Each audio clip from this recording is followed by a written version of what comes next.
this is such an uphill battle to get organic posting when you have a brand that like no one recognizes. First, no one's following you. How are you going to get any sales? You know, no one's following you. So like your first 100 people may see your brand, but not purchase. Maybe the first 10,000 people may see the brand and not purchase. And it's going to take you a long time to go from 0 to 1,000 on Instagram. Like it's not going to take you a day. It's going to take you months. This is Limited Supply, the place for refreshingly real takes on what D2C is really like. We're your hosts, Nik and Moiz. Let's start talking about money. Nik, the first decade in e-commerce was all about customer acquisition with Facebook, Google, and Snap. The next decade of e-commerce is going to be all about customer retention. Now, at the end of the day, you got to look at what's left in the bank account when all is said and done. What's contribution margin look like, and how much profit is there that will fund my next purchase order or my next ad campaign? With your AOV, I bet your customers would have loved a loyalty program. When I was at Hint, our loyalty program was incredible, but it was too outdated. That's why I'm so excited that we're partnering with Tandem for this season. Tandem is the infrastructure that allows brands to launch their own branded credit cards in less than 48 hours. With branded cards from Tandem, you cut processing fees by 66% and use their suite of tools to improve your contribution margin by up to 10%. Book your demo with Tandem and see how branded payments can level up your business. If you go to ddc.creditcard in your browser, you'll even get a $100 Amazon gift card to take a demo. That's DTC.creditcard. And book a demo to see how you can maximize contribution margin. Nik, it is season 7, episode 1. This season will make it as long as Star Trek The Next Generation and Star Trek Deep Space Nine, both of which got to 7 seasons. I can't believe we got here. I know, it's pretty fun. I guess we did it all 2023. When did we start this? 2022? Or did we start in 2023? No, we definitely didn't start this year. I think we might have even started 2 years ago. Is that possible? Yeah. Well, now it's 2024. Yes, now it's 2024. Okay, yes. Well, we started this has been a while. And like, we've had some great guests on. Yeah, we have. And I really enjoyed. Who's been your favorite? The first episode with Ben from True Classic Teas was my favorite episode still. I feel like that was like, you know how Harvard has like classes they put online? Yeah. That to me felt like a Harvard level class of e-commerce. I know we're going to get into this episode in a bit. I do think that a business idea, I was recently toying around with this business idea, or I was thinking about it, and I texted myself about it to like remember it, which is someone needs to create like, how there's like vocational schools, like mechanic schools, and all that kind of stuff. I don't want like a 4-year university. If I'm 18 years old, I don't want a 4-year university for computer. Not everything needs to take 4 years. Like, why does political science take 4 years and computer science and biology? How is that human? Or music? How is that possible? I was thinking like someone should open up a vocational school for like, you're going to be trained to make a lot of money. Then like, maybe it's a year and a half. But it's not 8 weeks of like, software engineering and you're done. Now you're a software engineer. You're going to be a shitty software engineer and you're going to work at Google. Give me 3 months on e-commerce. Give me, 6 months on software engineering or a year on software.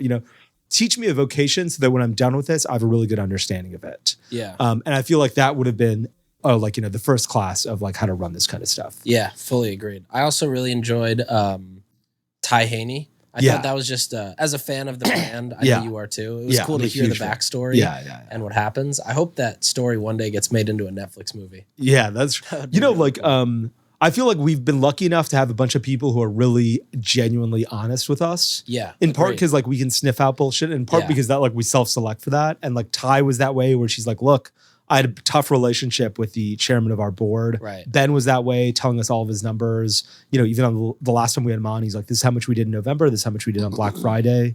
So it is really refreshing to see that. Yeah. Another cool highlight was when we had Harley on. Yeah. And we just had a bunch of ideas for product innovation on Shopify. Yeah. And then within 2 weeks, they rolled out with a bunch of them. Yeah. It's not like they were planning to. They were just live.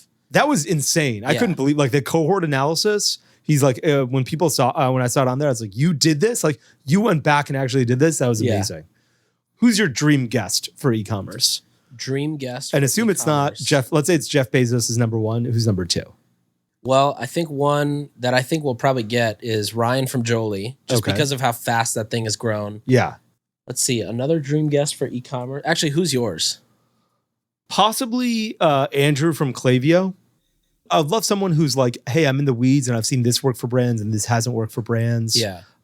Yeah, so like, I think he might do that, but like, it's been a long time since he's been in the weeds at Klaviyo. Maybe is it Jeremy from Sunlane? Yeah. Maybe Jeremy from Jimmy. I'm sorry. Yeah. Maybe Beller from Postscript. Like one of these guys who's like, yeah, I've seen a lot of stuff. Yeah, exactly. Yeah. And he's like, this is what I've seen work, and this is what I haven't seen work. Yeah. No, that's a good point. I think also it would be cool to see more of on the creator side of the brands. I think that would be cool to get like a CMO level role from more celebrity side brand. Another one would be trying to get like even like a CFO's perspective on e-commerce. I think that would be a cool one to bring in as well.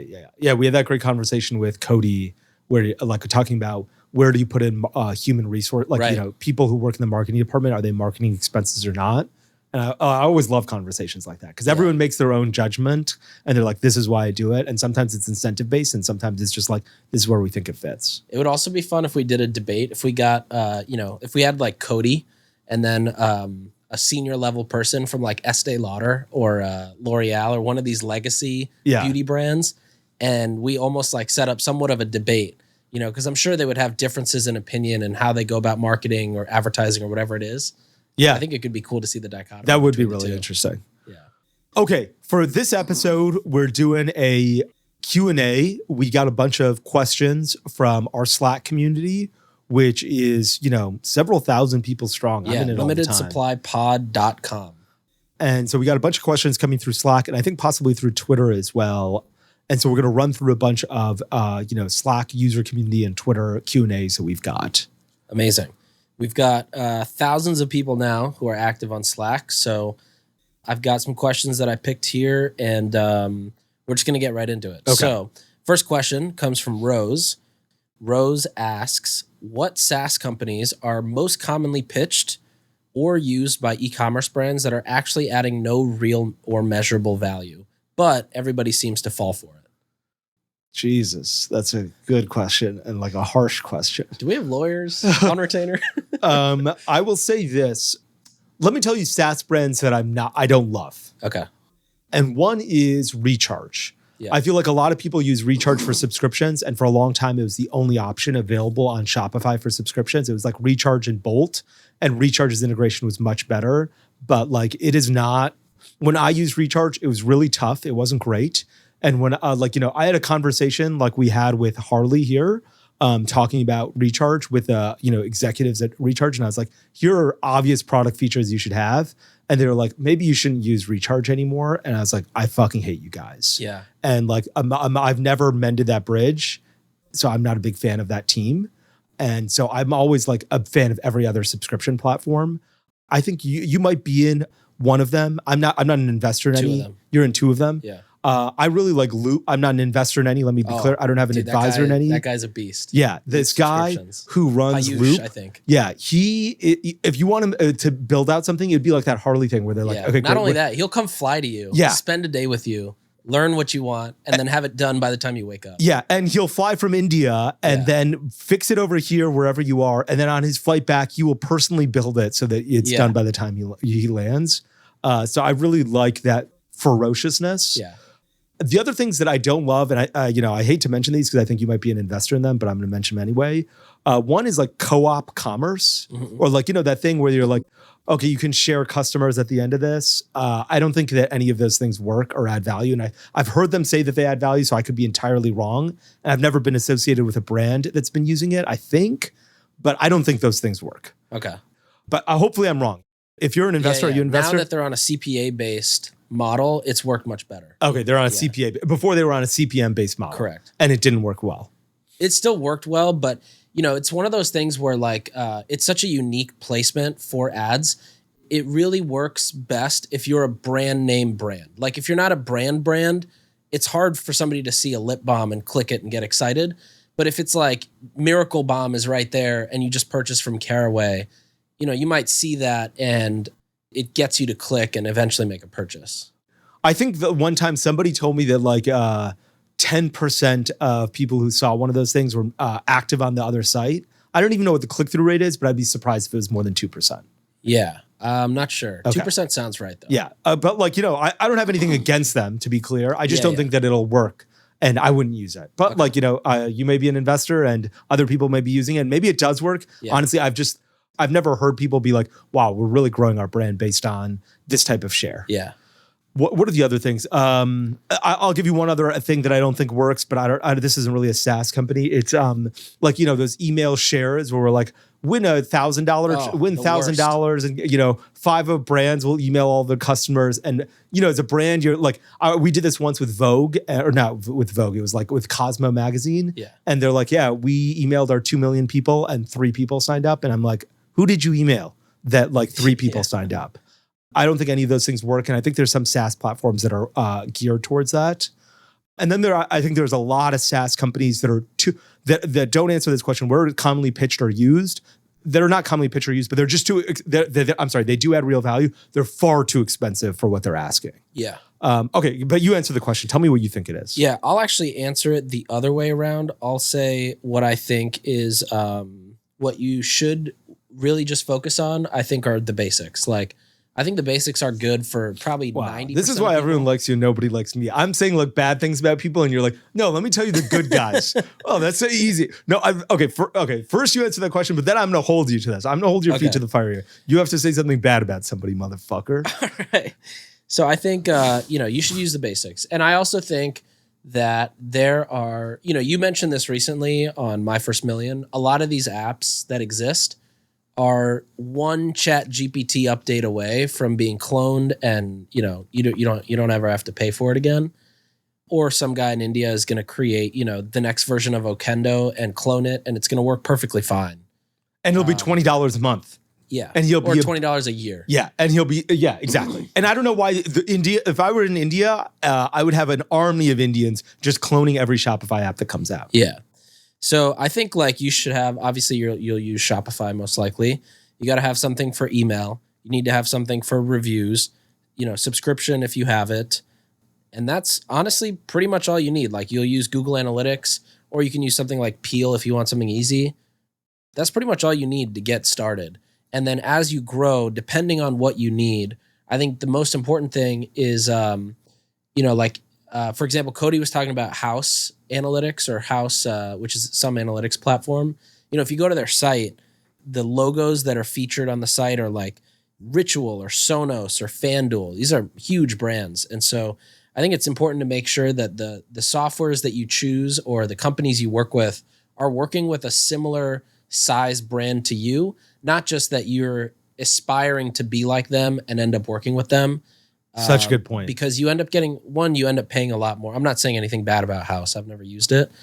But generally, you end up paying a lot more. And if you're a $10 million business among a customer base of $100 million brands, you're just never going to get the attention. And the features might just not be made for you. Exactly. Like they're like, I need a finance dashboard. And you're like, I don't need a finance dashboard. Yeah. I need to understand what Facebook ad is working. Yeah.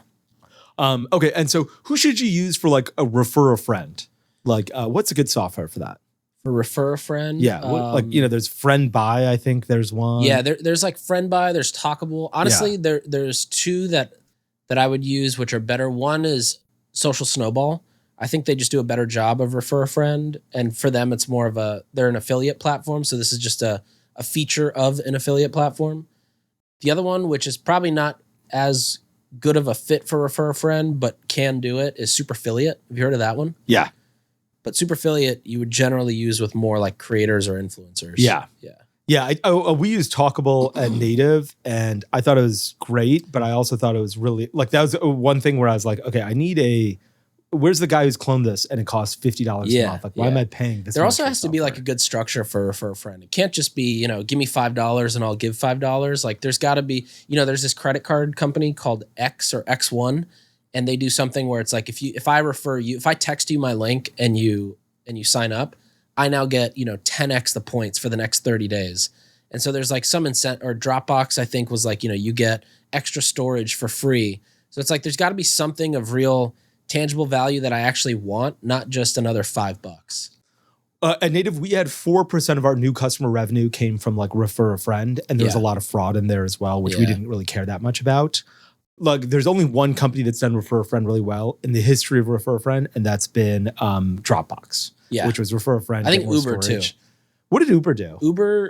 Uber's deal was something like, damn, I don't even remember. I want to say it was something where it's like you give $25 and you get $25. Okay. Like it was just a at the time too, when they were doing it, that's like 3 rides. Yeah.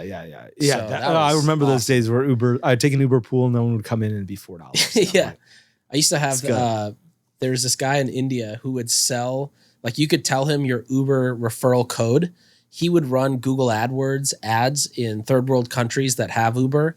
They would use my code. So I would pay, $4 for every use and I'd get 25 back. Wow. It was amazing. Wow, that is great. There was some guy that's really smart and like hustling. I love that. There was a guy who bought a billboard in San Francisco. It's like, if you're buying a Tesla, use my code. I'll give you half back or something. Oh, wow. Because it'd be like, you'd get $1,000 for referring smart. you. And I was like, look at this guy. He bought a billboard to advertise his referral code. Good for him. Okay. Name a piece of software that you think is adding no real measurable value, but is commonly pitched. Oh, man. Say something bad. Say something bad about it. Could be anybody. You could say something bad about. Okay, I'll we used to shit on Yapo a lot. I feel like no one shits on them anymore, and I'm not sure. Maybe they've changed their practices, which is great. Give me a company where you're like, you know what, I use this and I didn't have a great experience. Yeah, I think the influencer platforms, and not even just one specific. I think most of them, they charge you, $30,000 a year to basically look at a directory of Instagram handles. And look at follower growth and whether or not those followers are real. And then if you want to add campaign management on top of that, that's another few $1,000s. What's an example of one of these platforms? Oh, man, you're getting deep. Yeah. Give me a name. All right. Let's see. You can't be Barack Obama and just say nice things about people. Yeah, all right. There's one called like IZEA, IZEA. And I think they might actually be San Francisco based. Okay. Or, like Upfluence or, there's a number of these guys. Okay. But the problem is like, I remember we inquired last year for one of them and it was like, you have to get platform access for a 12-month minimum, 12-month contract. You have to pay up front or pay quarterly. And it's like 30 grand a year. And then you log in. And this is also now Facebook doesn't actually, the API that they used to use from Facebook, which would funnel the data in, is no longer available. So it's literally just a directory of Instagram handles. And I just think it's scummy, like charging $30,000 for basically a glorified scraper. Yeah. And Asana. That's essentially what it is, a scraper and Asana. Yeah. And I think you'd be better off hiring somebody from Oceans for, few grand a month, and they could run this entire program and you wouldn't have to think about it. That's a great answer.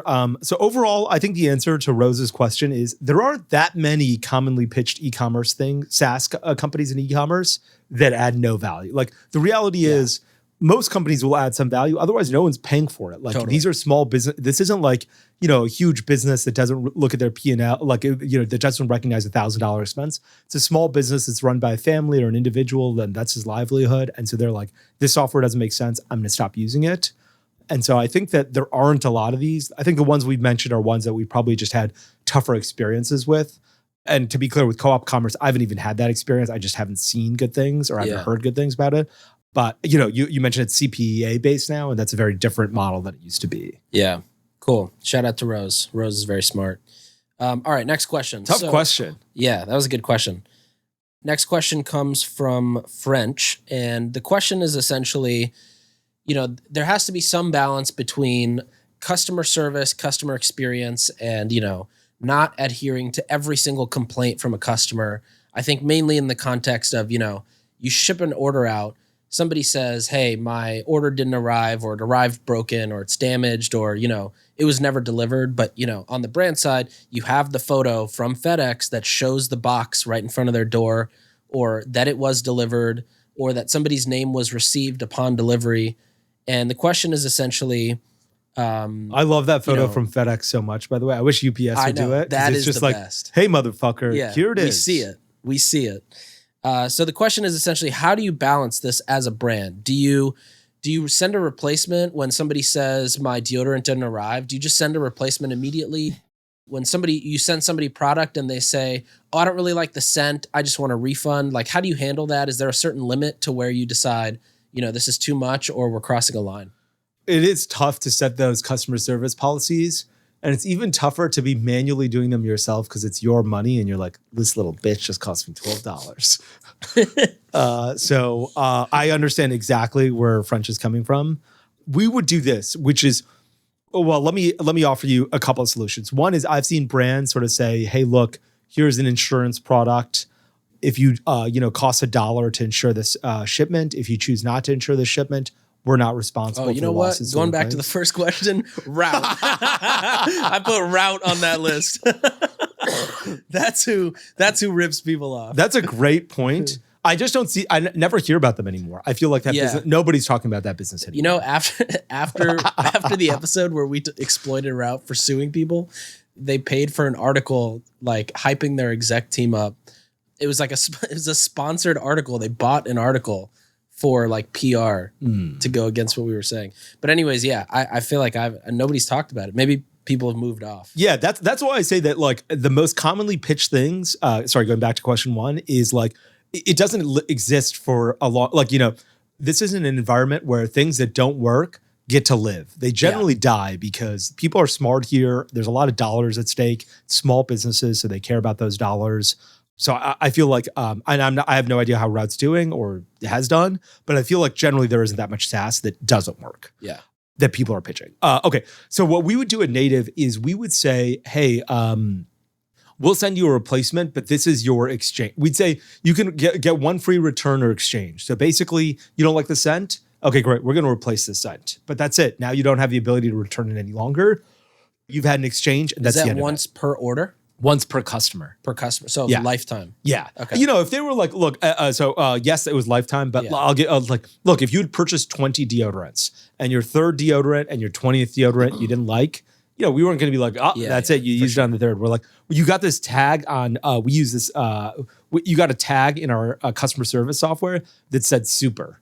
And once you were a super customer, which means you'd spent a certain amount of money, we were ready to make exceptions to every rule that we had to say, okay, great. Let's make sure that this customer gets satisfied because they've spent so much with us. They've been so loyal. We have to show loyalty to them. We weren't going to let a customer buy one, say, I don't like the scent, send them an exchange and be like, I don't like this scent, send me another exchange. Like you weren't going to get three.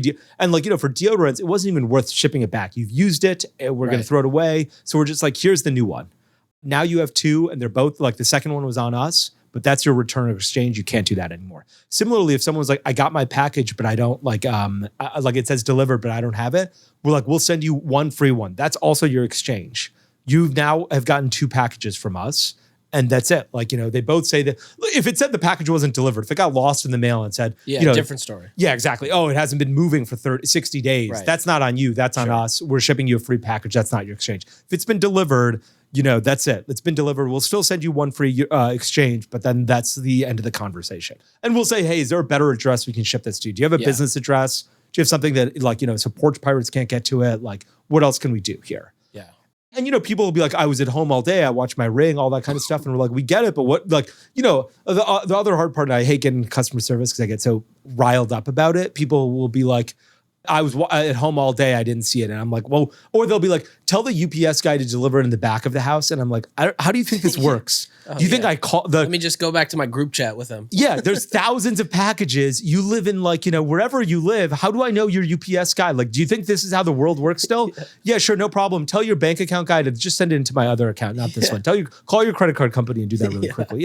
This isn't how the fucking world works, you crazy son of a bitch. Of course I can't tell this guy anything. Productized you. The productized delivery. That's why it's so cheap to deliver stuff. If you want it in special spots, you got to do something special. Yeah. Give the guy a gift, put a little note on there. Put a sign outside of your front door. Yeah, right. And then when the holiday season comes around, you probably want to tip your delivery guy because you want special things out of it. Exactly. And so, we did for one free return, one free exchange, and we'd be like, hey, this is it. But and then if you did this on the second order as well, we're like, no, we're enforcing this policy. Yeah. If you did it on the fifth order, we're like, okay, great. You've been a loyal customer. We made money from you. We're happy to make exceptions. Right. What do you think of that? Would you track, so as you're doing this, I think I would say follow a similar rule. Look at the order behavior, the order patterns.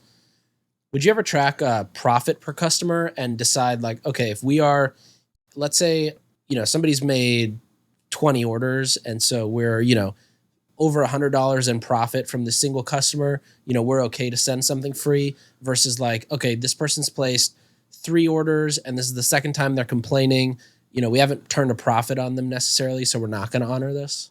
Good question. A little bit, but I think the answer was just like, it was overall revenue. Like, it's hard to do that with like individual orders because you can't be like, okay, this person's purchased this item, and this item.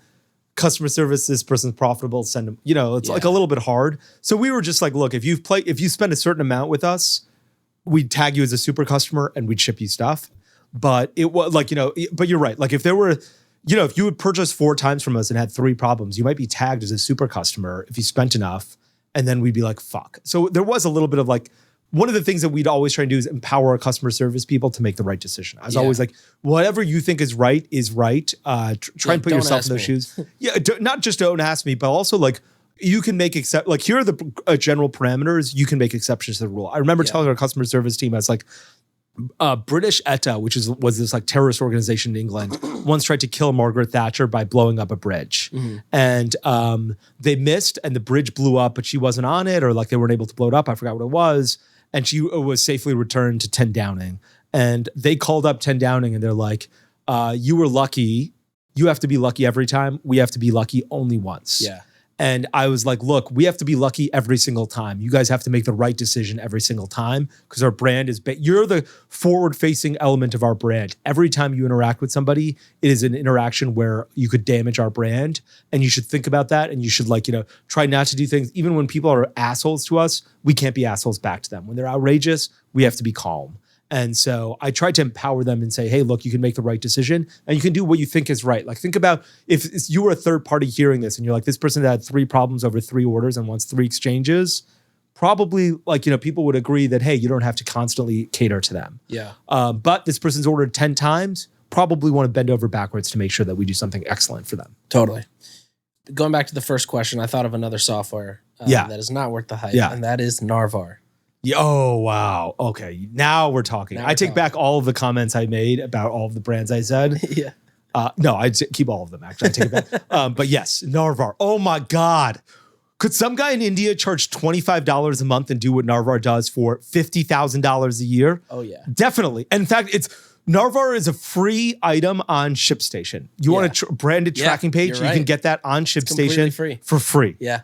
So I have no idea what kind of cojones these guys have to be charging so much money. Yeah. And look, I get it. J. Crew uses them. Sure. I understand J. Crew. I don't know who's making those decisions. And the person who's making those decisions, like he cares about uptime. He cares about looking good in front of his boss. Privacy. He doesn't care about $50,000.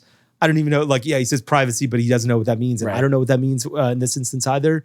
This is a $10 a month item. Yeah. So much software should be $10 a month. And Narvar will be like, how many orders do you have? I was like, what the fuck do you care how many orders I have? You're providing a tracking link. $6 to you in server costs. That's it. That's right. $6. And if I had, the difference between a guy doing 10 orders and a billion orders is $6. Yeah. So, I'm between, don't worry about it. Add $6 to me and I can do a billion orders. Yeah. And they're like, oh no, if you're doing 10,000, it's way more expensive than if you're doing 9,000. I was like, why? Where is this coming from? And there's so much software like that. I don't understand it. There's so much software like that. It really once you get into that enterprise software world, it's like how badly can we rip off companies? Yes. Where they're like, call us to find out pricing. It means the worst. We are going to try and fuck you as bad as we can. Exactly. And we're going to have a Christmas party based on your selling to you. People over here are going to be high five. It's like, that episode, it's that scene from Wolf of Wall Street where the guy sells some guy on penny, Jordan Belfort sells him on penny stocks. And everybody in the office is like, crazy. Oh my God, you just fucked this guy. That's what's happening at Narvar. Every day. Yeah. I don't understand how that's the software is so expensive. I don't understand how they get away with it. Yeah. I feel like that now there may be competitors and stuff. Yeah, but now there's definitely better companies. We use Malomo, which is like a fraction of the price. And it's the same thing. It's a brand tracking It's actually better. Like the design is better. The UX is better. The setup takes 5 minutes. How much should I expect to pay for Malomo? I don't know. It's not that much. Okay. It's always been the go-to choice because of pricing. Yeah, anytime I see, you're doing this many orders, what happened with ShipStation actually? ShipStation used to be priced per seat. It used to be $39, $20 a seat. So you could be doing a lot of orders and be paying them $200 a month. Yeah. Now they're like, how many orders do you do? And you're like, why does it matter? And they're like, how many API requests do you want? And you're like, first, Why would that even matter? Like, what does an API request cost you a lot of money all of a sudden? Like, Here, take 2 cents. Yeah, yeah. Like, what is this? And they're like, so now they're like, oh, if you're doing more than 30, this is 30,000 orders. If you're paying for 31,000, it's a lot more money. And you're like, why? The crazy thing is like, so order-based pricing is essentially the same. Like one layer beneath that is pricing based on API calls or API requests.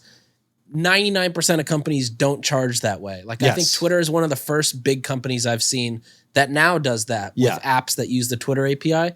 Meanwhile, these guys were just cake and profit. Yeah. It costs the same amount of money. Yes. And I think if a company were to try to do that scale-based pricing, it would be fair if it was based off of your brand's profit. But to take, even $300 in software costs, that's coming out of your bottom line. Your net. Sure. That's scandalous. Yeah, and it's just like so much for a small amount of work where they're like, we want to, like everyone wants their hand in your pocket, you know? Yeah. And so it's hard. Yeah. Okay, next question. How hard was it to formulate a new scent for native deodorant, and how long did the process from idea to the actual product take? My current perfumer...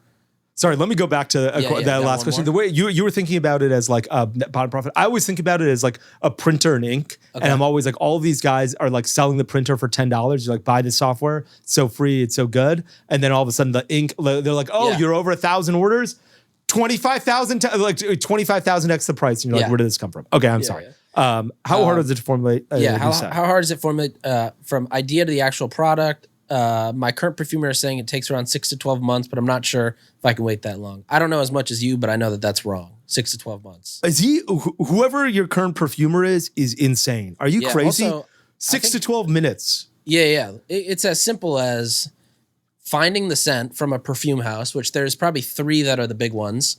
And then you go to your contract manufacturer, or you send them the perfume. They already have the formulation. They mix it together. They send you a sample. It should be door to door, idea to sample should be no more than 3 weeks, 4 weeks. Yeah, that's right. Yes. That is the correct answer. And there's different ways of doing it. Some can be, hey, you send your fragrance to my contract manufacturer. They'll add the fragrance in and send me samples. And some contract manufacturers will take the lead on doing that. And some fragrance houses will say, send me your bulk product. Send me unscented native deodorant. I will add the fragrance in myself and send it to you. And that way there's no middleman here. I'll get, I'll test out 50 fragrances. I'll add a little bit to all of the bulk and send it to you. Interesting. And so there's both ways of doing it. 6 to 12 months is insane. I would say it's probably a problem with your perfumer. It's almost certainly a problem with your perfumer. There was one instance where we were trying to elevate our scents at Native. So we tried to hire a real perfumer that was, like everyone's like, use the fragrance house who's selling the fragrance and then use your contract manufacturer. And that's how you'll get it door to door in 3 weeks. Yeah. And that's the right answer. I said 6 to 12 minutes because it's really just like adding the perfume or fragrance or essential oils to your bulk product, mixing it and letting it go. That's why it's so fast. We tried to hire this like one, fancy perfumer who's like, I make very sophisticated scents. And I was like, great, how much do you charge? And she's like, anytime you order your fragrance, you have to pay me a little bit of money. So she was just like this SaaS model, which is the more orders you do of the fragrance, the more I get paid. And I was like, look, I'm happy to pay you $3,000, $4,000, whatever it is to like make a fragrance for us. But we're doing a lot of volume here. Yeah, it's basically work for hire. Yeah, we're not like exactly. We're not paying you a little bit for every we don't need another person with their hand that gets that gets a little bit of revenue every time we get a sale. Right. So like, tell me your rate. $5,000 for a scent. Okay, $10,000 for a set I can live with. We're at scale. I can pay you $10,000. And she's like, no, I need some every time you order. I was like, you have any idea how many we're selling here? Like, this is impossible. Yeah. And so it didn't work out. And I was like, okay, we'll never talk to these people again. Between this perfumer, Narvar, and Route, you're going to be making no money. Yeah, that's right. Yes. Yeah. I really don't like company. Like, I don't love businesses where it's like pay for every single order you have. Yeah. And there's, USPS is a fair advantage where I'm like, I get it. But like Narvar, I don't get. You shouldn't get software where I'm like, you went from 30 to 40,000 orders. We're increasing your price 25% when the software is the same cost. Totally. Yeah. Okay. What are some creative tactics that highly regulated businesses can use to circumvent marketing restrictions? Sorry, just before we get to this question, I apologize. How do you do it for long weekend? That exact way. Okay, so we get a bunch of samples of the scents. Actually, in this case, Mary Berry helps us filter through a lot of the BS. We probably get like a handful, and then if those are good, then Mary just sends us samples. Perfect. Yeah, makes a ton of sense. That's exactly what happened with us. Yeah. Following in your footsteps. Yeah. Okay. Creative tactics to circumvent highly regulated businesses like cannabis, gambling, sexual wellness, etc. Oh my God. So there's a sexual wellness brand I invested in, and for them, they could never really advertise until they launched their body care line. So they launched like body wash and moisturizer, I think, or body oil. And that they were able to advertise, and then they could sell their lubes and condoms and all that stuff off the back of that. And then on the cannabis side, we've done a couple cannabis launches. One of them, there's actually an e-commerce platform. I forget the name of it, but it's like you can essentially set up a Shopify-like store, only in California though, where you can set up your pixels and you can set up events and things like that. But you still can't advertise that. You have to basically advertise to some piece of content, get first-party data, and then use that info to sell them the product. And so what does that mean? If you're, so one is, can you talk about the name of the sexual wellness brand, or you can't? Yeah, Mod. I'm sorry, what is it? Mod. Maude. Got it. And then what, so let's say it's a cannabis brand. Can I say, here's why cannabis is great for people who are suffering from dementia. And then I have an article and I send people up from, like, I can advertise on Facebook to that article. Is that correct or not correct? Correct. You just have to be careful in your words. Like, I know Breeze does not, I don't think they mention cannabis on their site. I think they talk about like euphoric effects or something. They just have a secondary version of the site. We launched this brand for Red Antler a few years ago, which was also like a cannabis brand focused on sleep. And it was the same thing. We had to make duplicate versions of the site, sometimes not even hard coding the pages. You just had to take screenshots of what would be text and implement it so that it doesn't get crawled and read. It's honestly like in a perfect world. So it's a screenshot that you put up instead of text so that no one could crawl and say THC. Yeah. Wow. Okay. Although I don't know if that'll still work given today's advancements, but the right way to do it is sort of what like telemedicine has done, which is there's a universal certification, which is called LegitScript. That's like online pharmacy certification.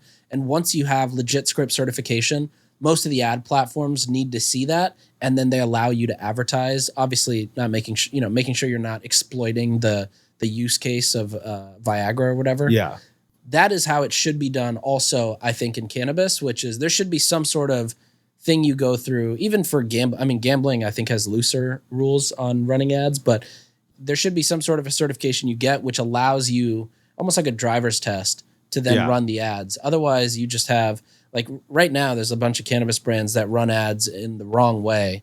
And, the product might not be legit, but the customer doesn't know because they're still seeing the ad. That's interesting. I saw one, and I'm not sure if this is real. I saw it on Twitter. Somebody recently posted this, and they're like, here's an ad. Here's one way to get around it, which was they cut up broccoli, and then they showed this device on how to roll broccoli into like basically a joint. Yeah. And, it wasn't illegal, I guess, because it was broccoli, although I'm not sure. Like, I just saw it on Twitter, so I don't know if that's actually a legitimate ad. I don't have a good answer to this. That was a really good answer. I don't have anything to add. I will say for creative inspiration on how to go about these regulated industries, I think TikTok is the number one place to go because, you can't say the words like, you can't say kill yourself on TikTok. You can't say, you just can't say words. Yeah. Like you'll just immediately get your video taken down. Yeah. And so the visuals they use and they don't say kill yourself, they say unalive, for example. Wow. And so like the words unalive they use yourself? And the visuals they use, are pretty like, cutting edge, you could say, on TikTok that could be applied elsewhere. That's interesting. Okay. I'll let me add two things then. One is the one guy who's figured it out is Isaac from Mini Katana, who's selling swords. And he's just like, I do so much organic content and it's so viral that I can get around the marketing restrictions. But I will say this as someone who's been in one of these regulated industries in the past, if you have not launched a business, don't do a regulated industry. Please it is so like, it's hard enough. This battle is already hard enough. Yeah. It's 10 times harder if you have to fight Facebook, not 10 times, 1,000 times harder if you have to fight Facebook, your bank, Twitter, Google, Shopify, Stripe. Like it's almost not like, you are not going to win so many battles. You have to win so many battles to get this right. If you haven't done this already, don't do this. Even alcohol, I think, is an industry that people shouldn't get into. Like, there's so many great wine. Like, wine is such a perfect space for e-commerce, and nobody can get it right because it's so expensive to comply. With a hard liquor, it's impossible. Like, it's just too many uphill battles to make this thing work. Yeah. Okay, Nick, I went to Long Weekend's website and I used Weekend Pay when I checked out. I know that's powered by Tandem. Can you tell me what the hell Weekend Pay is? Yes, so Tandem's awesome. Have you ever gone to JetBlue's website or the Macy's store and been asked to sign up for their credit card? That's because the stores benefit from lower processing fees, higher shopper AOV, higher customer loyalty, and a higher repeat purchase rate. Tandem allows any Shopify brand to build their own branded credit card system. Previously, you had to be $1 billion a year brand to go to a big bank and build a branded credit card with them. I've actually gone down that path to see what's possible, and that's how I actually discovered Tandem. The same team that built this at Capital One for brands is now making it so that any DTC brand can immediately launch a branded credit card. On top of that, with Tandem, you can focus on contribution margin. Many of the brands launching with Tandem are seeing a 10% increase in contribution margin from the program. 2024 is the year to focus on profit. To learn more about Tandem, open your browser and enter dtc.creditcard and then press enter. Book a demo with the amazing team at Tandem, and if you're a brand that does over $5 million a year, you'll get a $100 Amazon gift card. Again, go to dtc.creditcard to make more profit. All right, on to the next one? Yes. Okay, as the founder of a direct-to-consumer brand starting from scratch, navigating the 0 to 1 path, would you advise focusing on organic posting or investing in paid ads from the get-go? Additionally, if leaning towards the latter, should I handle it myself or consider hiring somebody given our limited resources? Okay, starting a direct-to-consumer brand from scratch. Okay, so let's think about what organic posting here is, like posting on Instagram, posting on Facebook, Reels, Twitter, TikTok, all that probably kind of stuff. some level of influencer seeding, basically things that are non-paid ads. Yeah. This is such an uphill battle to get organic posting when you have a brand that like no one recognizes. First, no one's following you. How are you going to get any sales? You know, no one's following you. So like your first 100 people may see your brand, but not purchase. Maybe the first 10,000 people may see the brand and not purchase. And it's going to take you a long time to go from 0 to 1,000 on Instagram. Like it's not going to take you a day. It's going to take you months. Yeah. And so I think that, I like the idea of organic posting. It's like, I would say, look, if you're like very resource constrained and you're getting into the business, probably there's nothing else you can do. Like you can go to Product Hunt, you can try and go to Reddit and get into like communities like that. Like one of my friends launched this leather goods company and he was really active in a blog called, not a blog, but like a forum called Style Forum, where people would talk about like, you know, the best handbag to carry or the best watch or stuff like that. And he'd be like, oh, we're using vegetable tan leather and we're getting it from here. So people would get excited about his product and he would get some sales that way. And that was an interesting way of like getting sales. Yeah. But it was a long-term game, right? When he started with the idea, he started posting about it. And then when he started selling, you could sell a few units there. I think that you got to try paid early because you want to see if you can scale that. And that's how you get from $5 to $10 million. Very few people are able to get to $10 million without some type of paid advertising being the backbone of that growth. But if you're constrained by resources, you can do organic. You just have to be clever about it. It cannot just be, I just posted on Instagram and Reels. It has to be, I was on Reddit forums. I created Reddit threads that were super interesting. I was on Style Forum or forums like that. Like if you're, for instance, there's a company called Rome.travel, which is a graduate of YC, and they help you book travel on points. And they're almost like Expedia, but they show you point results. You know, I'd be on Flyer Talk and forums about travel if I were launching something like that. That's good organic posting. Just Instagram Reels, it won't be enough. I actually think I would recommend getting your first 50,000, if not 100,000 of revenue organically, because I think it forces you to create content and put it out on like Reels, TikTok, and Shorts. I think it also helps you understand like what type of messaging are you, one, like who's your customer, who's buying versus who you think is your customer, because those are, if you're starting from scratch, those are always two completely different people. I think it forces you to be creative about how you are messaging and how you are, how you're even setting things up. For example, if you're given a card with $100,000 and you're just launching, you might be eager to turn the ads on and start running traffic to your site, but your site forgets to mention, what is the actual benefit of the product? Great point. When does it arrive? And so I think it's worth getting the first chunk of sales organically. And then I think once you figure out what works, it's worth putting paid behind that.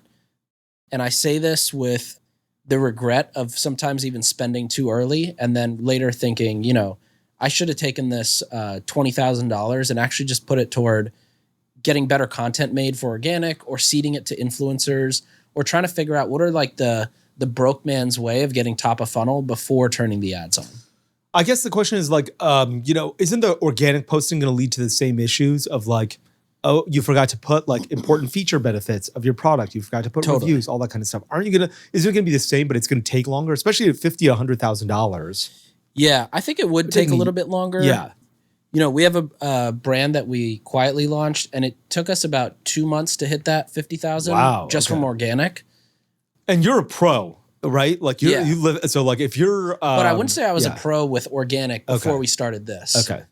And that was honestly like the biggest slap in the face to me was, wow, I actually know nothing about the 0 to 1. Okay, yeah. This is I genuinely think the 0 to 1 is the hardest part. Yeah. Once you get your first $100,000 in sales, it's basically 10 times easier than the first 100,000. Yes. Yeah. I think that's the hardest part because you have to figure out not only like, sure, you might have a great product, but you're like, okay, but which specific audience, I'm not just selling to women. Am I selling to women who are 24 to 36? Am I selling to women who are 46 to 74? You got to get very specific. What is the reason they're going to buy my product versus a competitor? And I think it's worth figuring those things out without spending money on paid. Yeah. That's fair. I like, when we launched Native, and this was, a long time ago, we launched on Product Hunt. Yeah. And we were subscription only. And like the first dozen comments were, I would buy this if this wasn't a subscription. And so then I was like, okay, let me take off the subscription. And that's what made the business work. Yeah. So, there is a lot of truth to what you said. I would still do paid first. All that said, I would still do paid first. How would you go about like your first creative test? Would you just come up with a bunch of ideas, throw them against the wall and see what sticks? That's exactly what I do. Okay. Like, for instance, if I was launching an athletic greens competitor, I would like try and copy their, I'd say, which one of their ads has been around for a really long time? Can I make something like this? Is it cheap to make something like this? What are the claims that they're making that are interesting? Are they talking about energy? Are they talking about weight loss? Are they if I'm launching, so I'd say like, what are the other things that people are doing in this space that are successful? Otherwise, I would just try and say, okay, this is what I think people are going to care about. Yeah. And I've seen a lot of brands launch and they'll even make like claims that they probably shouldn't make, but then they'll be like, okay, we found out that these claims are important. We'll go get tested and make sure that we can make those claims. And I can understand that as well a little bit. Yeah. A little bit. A little bit. Okay. Next question comes from, is it Matthias? Matthias. With more direct sales channels such as TikTok shops, do you believe websites will become less important in the future? It's a good question. That is a good question. So I just went to speak at the TikTok identity offsite in New York, and we were talking a lot about TikTok shops. Uh-huh. And by identity, it's like, tagging and pixel events, that type of identity. Not they're gonna look at all of us. But TikTok shops that they don't have offsites for. Yeah. TikTok shops have blown up, and there's actually somebody we both know who has consistently been one of the top 5 TikTok shop brands. Yeah, I know who you're talking about. Yeah. And the doctor. Yep. And I've bought a couple things from TikTok shop myself because the flow of buying is so easy. I mean, you see an insanely compelling video, and then it's like literally 2 clicks, and then you double tap for Apple Pay, and the product is on its way. TikTok has things on its back end that sort of make sure it's a legit product. Like, when we uploaded Long Weekend, you have to submit your ingredients panel. You have to submit your certifications.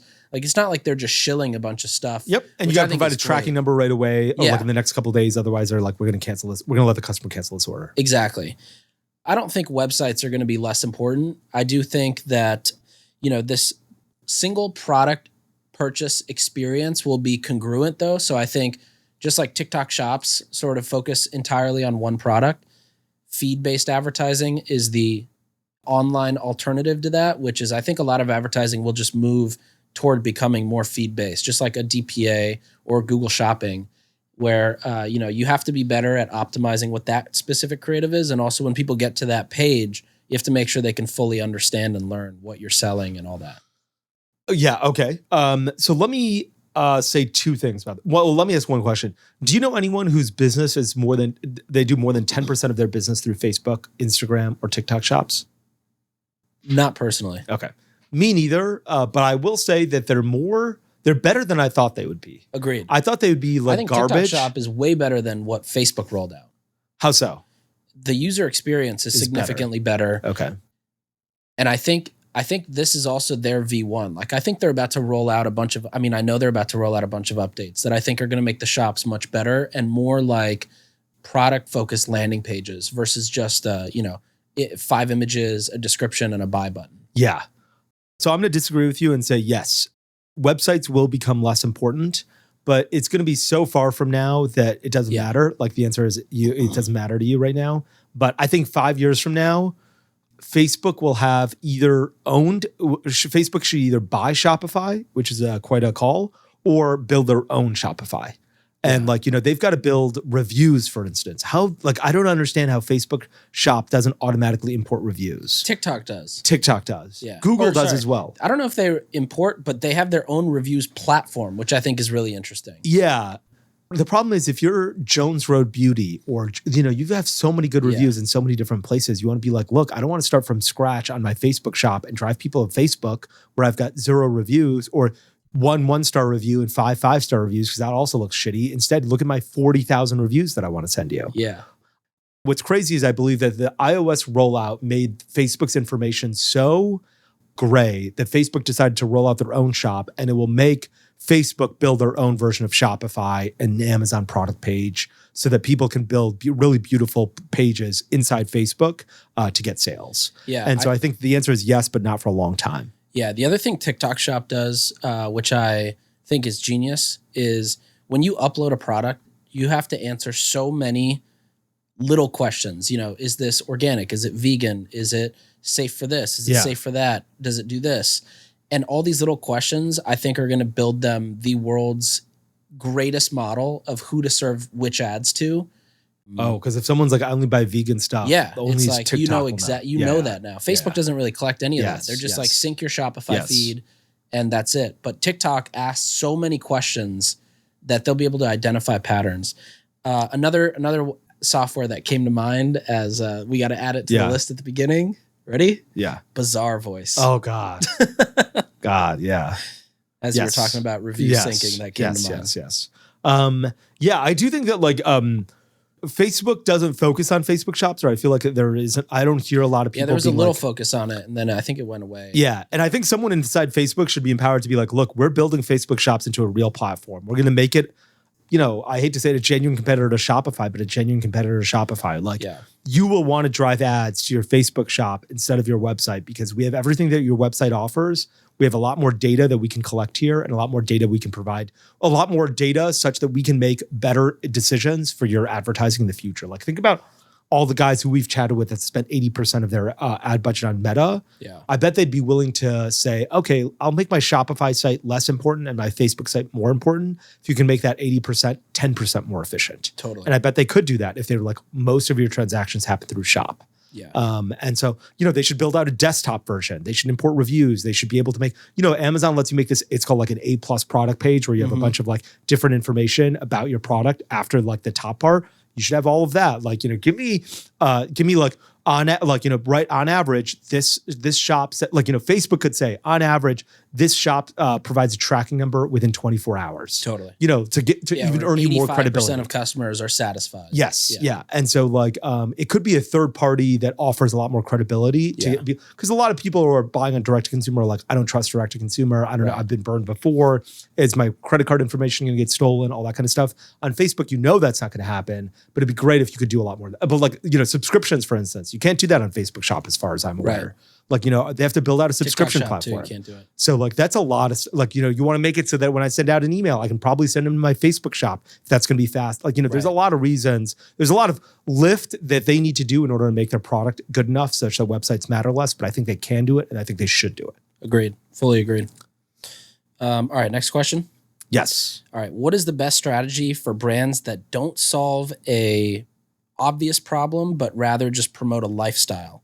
What's the best way to market it in terms of creatives, for example, luxury dress wear? So is this like if you're doing you're a stylist, you're a maybe coach, think of it as weight loss? Maybe think of it as like a high-end dress shirt company that somebody's launching. That don't solve a problem, but rather just promote a lifestyle. Okay, so this is still a physical product company. Yeah. Magic Spoon used to do these amazing ads where they were like, here's us and here's them. And they'd be like, thumbs up, thumbs down, and be like, we got 1 gram of carbs. They have 40 grams of carbs, 0 sugar, 400 grams of sugar. I thought those were really good ads. I think that's hard because if you're comparing yourself to a competitor, probably not necessarily the most premium thing in the world. I think they weren't like, look, we're trying to go for premium. They're like, we're trying to go for healthy. I don't know how you do. Like, is it, if you're the dress shirt competitor, is it you showing Robert, what's that guy's last name? Herjavec from Shark Tank? Herjavec getting off of a private jet, wearing one of those sharp dress shirts and a tie with a really getting into a black, Mailbag. Is that it? Yeah. What do you do? Tell me. I think it's, I think this person knows the answer, which is that essentially you got to make it cool. You've got to make it cool enough for somebody to say, I really want to go get that. Apparel is that's probably one of the reasons I never really invest in apparel companies is you don't really know, it's either going to be a huge win or it's going to be a flop. And it really depends on who, unless it's like performance wear, it depends on, is this cool? Is Robert Herjavec going to wear this? Is somebody like him going to wear it over everything else? So I think with this, you sort of have to figure out how it's cool. Aritzia does a really good job of this. They know how to make it, how to create that FOMO, but with the influencers they seed product to, or Warby Parker just did a collaboration with Emma Chamberlain. That's going to bring a bunch of people in and think, oh, that's awesome. I may not even need another pair of glasses, but because Emma's a part of this, I want to now be a part of it. And essentially it comes down to top of funnel that creates FOMO or makes something look cool. I agree with you in somewhat, and I disagree with you. I like the Emma Chamberlain Warby Parker thing. I saw signs for it, and I was like, where is this coming from? Warby Parker is based on the idea that they get good frames for a reasonable price. What is Emma Chamberlain doing here? Is she going to make the frames different? I don't understand I don't understand that collaboration very well. Yeah. But I do think you're right. For Mad Happy, it's great. I love that. I don't own anything from Mad Happy, but every time I see it, I'm like, wow, this is an awesome brand. And I usually see it because you're wearing it, frankly. And I'm like, this is a great brand. And I don't know how they consistently make it exciting and fun. Is it limited edition drops to create FOMO? Is it just promoting it with the right influencers? Is it getting people like you to be super excited about it? People who are optimistic to be what is it there? How did you discover I think it is that. One brand that comes to mind is, have you heard of a brand called Siegelman Stable? No. So Siegelman Stable started by this guy named Max Siegelman. I think he just started it as a side hustle when COVID was going on. And I think it's his family's ranch or family-owned ranch, or he's involved in the ranch. He basically sent a bunch of these Siegelman Stable hats. They're just really nice, high-end looking hats to NBA players during the bubble. And he just shipped it to the bubble address and put their name on it. It got to their hotel rooms. They all just started wearing it. All of a sudden, people were like, oh my God, LeBron's wearing this, or A$AP Rocky's wearing this. I want to wear this. And he would purposely sell out of SKUs when the drops would happen. And I think it is that, slow, you have to anticipate for the next year and a half, it's going to be a slow growth where you forcefully sell out, you make fewer SKUs.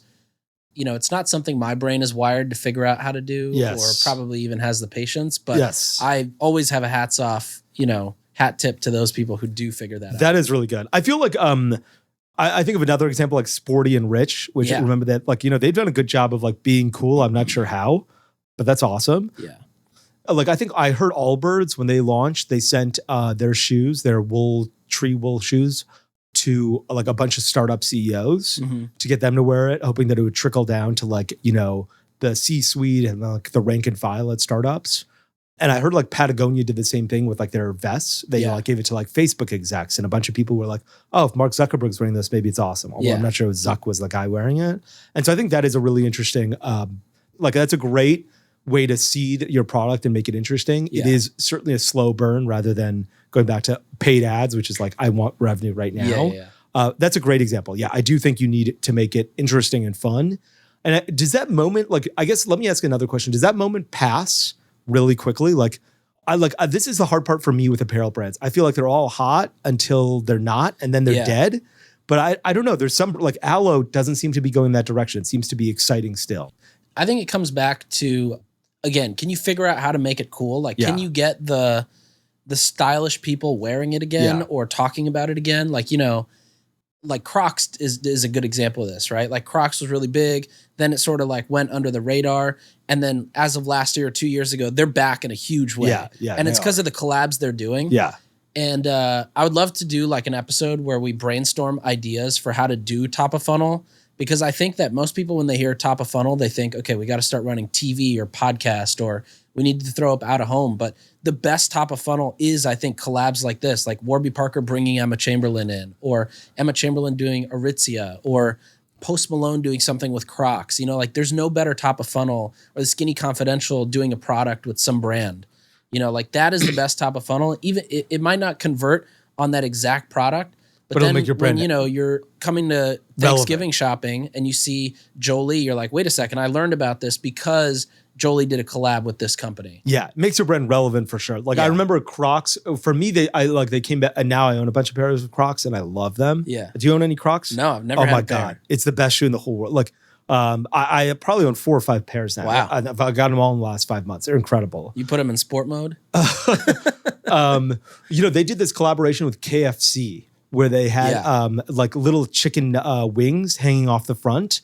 And they actually smelled like chicken wings too. Oh, and I was like, I need to get a pair of these. And they sold out in 2 seconds. And I was like, okay, this is cool.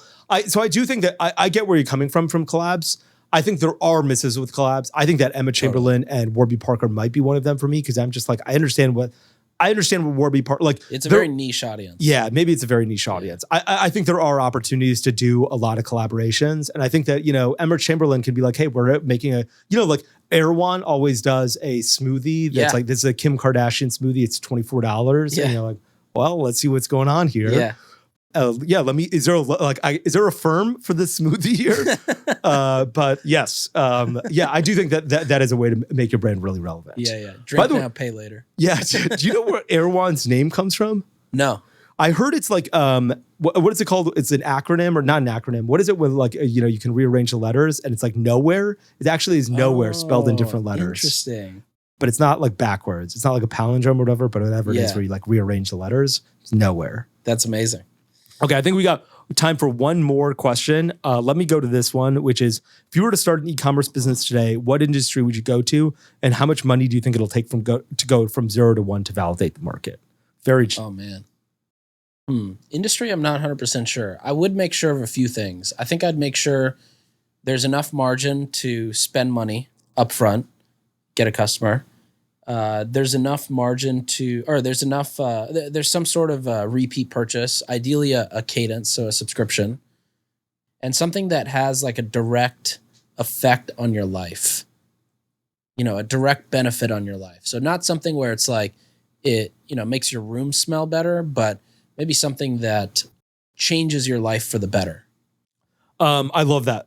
The margin thing, absolutely. Like you should anticipate that you're going to spend 40% on Facebook ads or marketing. I shouldn't say just Facebook ads, but on marketing. Does that margin structure fit in? And like, you know, I would do that margin structure first and be like, what has 40% margins where I can ship this thing, still advertise, and make money on it? Yeah. So I would do that calculation right out of the gate. And I think that's really important. And you hit the nail on its head there. I agree with the second thing you said as well, which is repeat purchase. Like, one of the very few businesses that are a one-time purchase are worth high multiples of their EBITDA. Yeah. You know, like Casper, like, you know, hardware, like things that you purchase once and only once, you have to acquire so many customers all the time that it almost never makes sense like, you know, you're like, okay, great. Most people have a Casper mattress and there's 5 competitors. Like, you know, now what do I do? I love businesses with repeat purchase rate. And that doesn't necessarily mean it has to, like, you know, Jolie's a great example of that. Yeah. Hardware that does have a repeat purchase rate. You know, Jasper air filters, you know, hardware that does have a repeat purchase rate.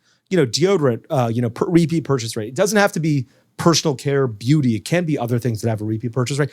Filter Baby. In fact, I think the Filter Babies and Jolies of the world may be even better than the other ones, because there's like hardware attached to it. Totally. And so you're more bought into that lifestyle. But I do think that a repeat purchase rate is necessary. The other thing that I think about is like really like this is hard and it'll vary for everybody. It's like, you said it has to have a direct effect on your life. For me, it's like, what do you want to see? Like, there's like with deodorant, I was like, you know what? I wish there was a product that stood for this. Yeah. Like what, athletic greens. I love that idea. Like this is a product that you want to drink in the morning to make yourself feel healthier and start the day off in a foot that's like, I'm not going to eat ice cream all day. Right. I'm not going to splurge. I'm going to do things that are healthy for my body. And I'm starting that way off in a way that like tastes good and is reasonable and starts right away. Like think about things that that would like affect your life in that way. And that's what I'd encourage you to do. Yeah. I think I would still do a household cleaning brand. Household cleaning brand. Yeah. Will long weekend launch cleaning products? No. How come? I don't know. I feel like it'd be a weird product extension. Yeah. Yeah. There aren't that many people who go from personal care to cleaning products. Although like Method is definitely an example of something that's on like hand soap and deodorant and body wash and stuff like that. It's not impossible. Yeah, no, it's not impossible. But like, P&G, they never did that. I would like, Tide never launched, the pods for their dishwasher. Right. Instead, they had Cascade do that. Different brand. So I understand where you're coming from. Yeah. Okay, I think that's all the time we've got for episode 1 of season 7. I really love doing these Q&As. Same. They're so much fun. I think one thing we should try to do too is we should source a really good question for a future episode and make the entire episode figuring that question out. So like an example is, how does a brand build top of funnel? Yes. That is not the conventional what you would read when you search on Google. And we both do research and come up with ideas and then come and record an episode. I'm game. You tweet it out, I'll retweet it, and let's get it going. Okay, let's source the question. Awesome. That's a wrap for episode 1. Thanks so much for joining. See ya. Thanks for tuning in. We'll be back next time to cut through the noise in CPG, retail, and e-commerce. And if you enjoyed this episode, then why not share it with a friend? And be sure to subscribe wherever you listen so you don't miss the next one.